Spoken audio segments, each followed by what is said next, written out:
Salam dostlar, hoş geldiniz benim kanalıma. Ben Zuzu Kacheva Life Coach. 6. seriya Bakıttın Sırrı. Kütüp kaldınızlar mı? Birinciden abdan çoğun rastçılık bildiremen. Benim kanalım bargan sayan ösüp baratat.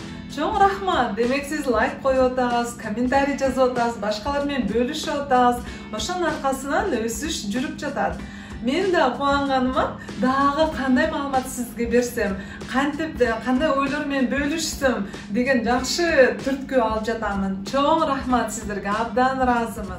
Anda ese bugün 6. bölüm. Oşonu talqılayız. 6. bölümde biz berişendik degen emne qandaycha bakıt menen baylanışı var. Oşonu talqılayız. Qimmatli ayımlar, eskirtib ketчү nerse бар. Men akırkı gündörü köp direkte argандай түрдө SMS алып жатамын. Көпчүлүк айымдар азыркы учурда депрессия менен кыйналып жатамын. Мага жардам бере аласызбы? Кандай жардам бере аласыз?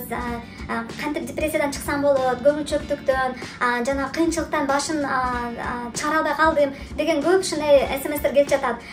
Айымдар, men sizlerge эмне демекчимин. 1 январда 2023-жылы менин 5-поток аба курсум башталат. Биринчи өзүңүздү ошол курста карап көрүңүз. Ошол курста дагы көп нерселер берилет. Ал жакта менин 2 жеке консультациям болот. Ал жакта 4 лекция болот. Ар бир лекцияда жума сайын күн алыс тапшырмалар болот. Абдан бактылуу айым аба аттуу курсунда көптөгөн түшүнүктөргө ээ болосуз. Көптөгөн өзүңүздү таанып билүүгө сонун жол ачылат. Ошол аба курсума чакырат элем. Чын ыкыласаң, чын жүрөктөн келип катышып кеткиле. Баасы өтө төмөн, өтө арзан. 2 аба курстун мурунку эски баасында сатылып жатат. Себеби акыркы жолу ушундай баада болот. Жаңы жылдан баштап бул экиси болот баасы. Себеби баалуулугу абдан бийик. Мен тараптан жардам болсун деп сиздерге ушундай арзан курсту сатып жатам. Ошондуктан дарекке жазыңыздар, кошулуңуздар. 3 күн калып атат. Шашылыңыздар. Ушул мүмкүнчүлүктү колдон кое бербей, колдонуп калыңыздар. Макулбу? Анда биз кеттик талкуулаганы. Анда беришендик деген эмне? Беришендик, марчылык, бул биздеги бар нерсени башкалар менен бөлүшүү. Беришендик бул берүү дегенди билдирет. Көпчүлүк ойлойт, кээ бир адамдар тубаса беришендик бар, кээ бир адамдарда жок деп. Чын-чынына келгенде бизди Кудайыбыз жаратканда баарыбызга эң сонун сапаттардын баардыгын берген. Тек гана кээ бирлерибиз биз өстүрөбүз жана көрсөтөбүз ошол сапатты, башкаларыбыз аны өстүрбөйбүз жана көрсөтпөйбүз. Ошондуктан беришендик бул жакшы сапат, бул ыйык китепте чоң принцип бар. Алганга караганда берген бактылуу деп. Ошондуктан биз бактылуу болгубуз келсе, анда бергенди үйрөнүшүбүз керек. Көпчүлүк дагы мындай ой менен жашайт.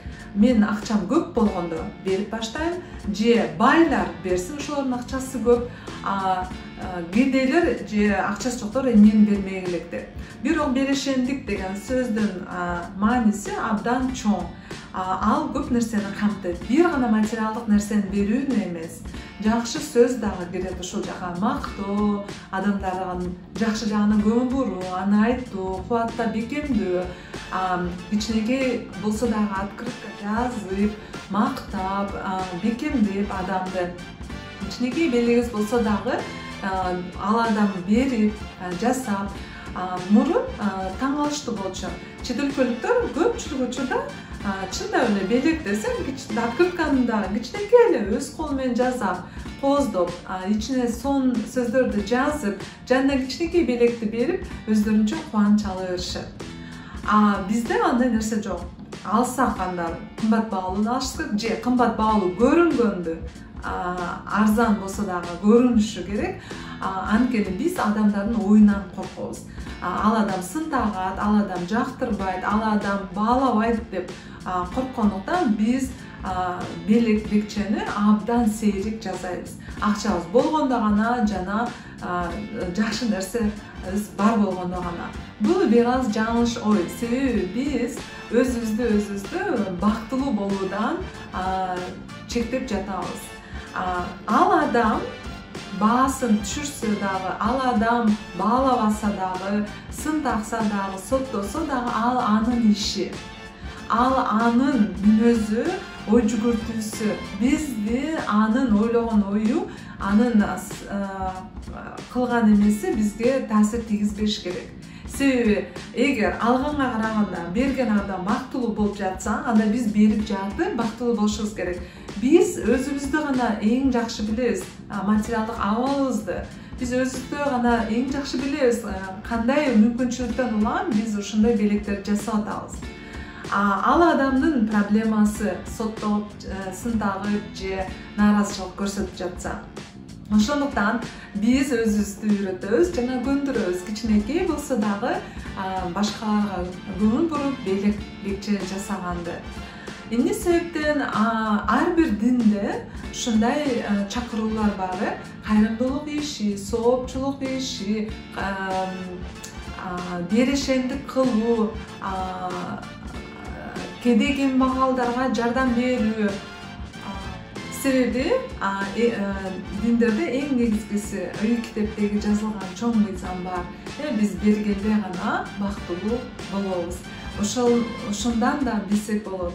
Канчалык биз колубузда мүмкүнчүлүгүбүз барбы, жокпу карабай, биз башкаларга жакшылык кылганды умтулсак, биз өзүбүздү гана бактылуу кылабыз. Себеби берип жаткан маалда биздин денебизде, организмибизде, мээбиздин ичинде сонун бир реакциялар, химикалык реакциялар жүрөт экен. Ошол реакциянын аркасында биз тынчтык жана кубаныч деген сапаттарга ээ болот экенбиз. Карагылычы кандай кереметтүү жаратылганбыз. Ошондуктан бактылуу болгубуз келсе, анда биз бөлүшүшүбүз керек, беришибиз керек. Көп учурда бул эки эсе чоң таасирин тийгизет, эгер биз тааныбаган адамдарга жакшылык кылсак. Бул жерге дагы жакшы иштер дагы кирет.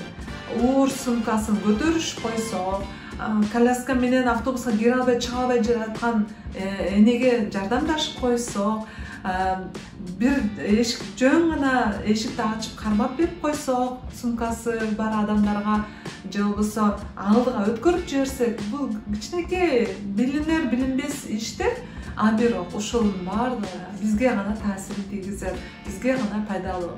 Албетте, ыраазычылык билдирген адам болсо, кубанычтуу түрдө сизге ыраазычылык билдирет. Эгер андай кылбаса, анда ал анын проблемасы. Ал нерсе бизге таасир этпеши керек. Биздин максатыбыз өзүбүздөгү марчылык, берешендиктен сапатты өстүрүү жана ошонун аркасынан өзүбүз кубаныч жана бакыт алуу. Мына достор, бүгүн ушундай темада сүйлөштүк.